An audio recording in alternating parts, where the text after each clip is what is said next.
When a device's orientation changes, say from landscape to portrait or back again, this results in recreating the activity from scratch. This might not be immediately obvious. Looking at this emulator, I'll change its orientation by 90 degrees by pressing Ctrl F12. After a moment, the app adjusts, and notice that that text view laid itself out differently. It's stretched out. Now, it's possible that that could have happened just by adjusting the existing objects on the screen, but in fact, that activity was completely destroyed and then recreated from scratch. It's important to understand that this is happening. Most of the time, apps will adjust automatically and you don't need to do anything. But there are many situations where you need to choose a different layout or otherwise adjust. I'll show you that this recreation is happening by adding a little bit of code to the current project, orientation changes. I'll go to the main activity class and to the onCreate method, and I'll go down to the end of the onCreate method after the creation of the 3 event handlers for the 3 buttons, and I'll add a toast message. I'll type toast and press Ctrl space to add the import up at the top. Then I'll call the makeText method, pass in this as the context, and then a message of activity created. I'll set the duration to toast.lengthLong and show it. I'll save that change and run the app again. I'll start off at portrait, and as the app comes to the screen, I see the toast message appear. Now watch what happens when I change the orientation once again by pressing Ctrl F12. I see the toast message again, and when I change the orientation again, I see that message again, and so on. So that proves that this recreation is happening. But you can stop that process from happening and instead take control of the process of orientation change. There are 2 major steps. First, you have to tell the application through the manifest that you don't want the automatic recreation to happen, and then you need to add an event handler to your code to put your own custom code in place. I'll go back to Eclipse, and I'll go to the manifest file. This process is handled one activity at a time. For each activity that you want to manage explicitly, add an attribute to the activity tag. This will be an attribute in the beginning tag. The name of the attribute is config changes, because orientation is just one sort of configuration on the phone.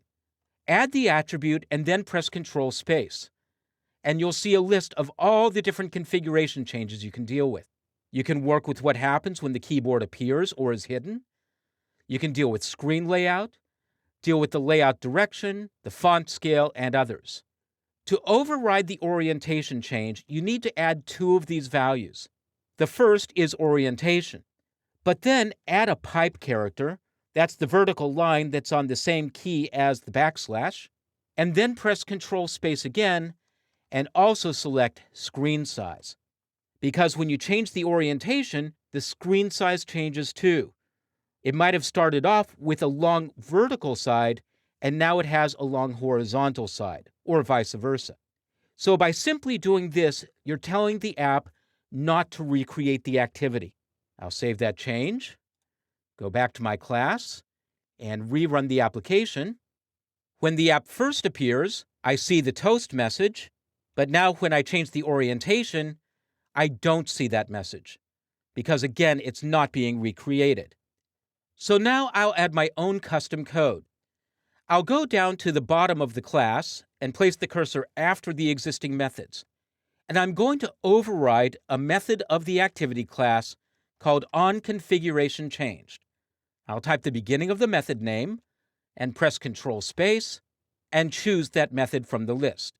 The override annotation is added for me, and I'll get rid of the to-do comment, and then be sure to add any custom code after the call to the superclasses version of the method. I'll add an if statement. I'll add some conditional code, and I'll check the orientation using new config. That's a configuration object that's passed in as an argument. And I'll look at a property named orientation, and I'll compare it to a constant. These constants are members of the configuration class, so I'll choose that class and then look at the constant orientation underscore landscape. So if that expression is true, then I'll use another toast message. I'll select this toast message up here and copy and paste it into the conditional block.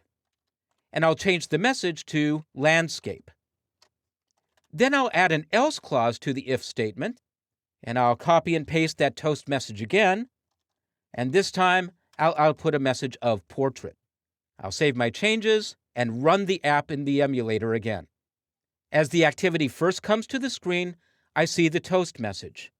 Now I'll change the orientation with Control F12, and I see the landscape message, and I'll change the orientation again, this time to portrait, and I see the portrait message. So this is a place where you can put your custom code. Again, you have to override the default behavior that recreates the activity from scratch.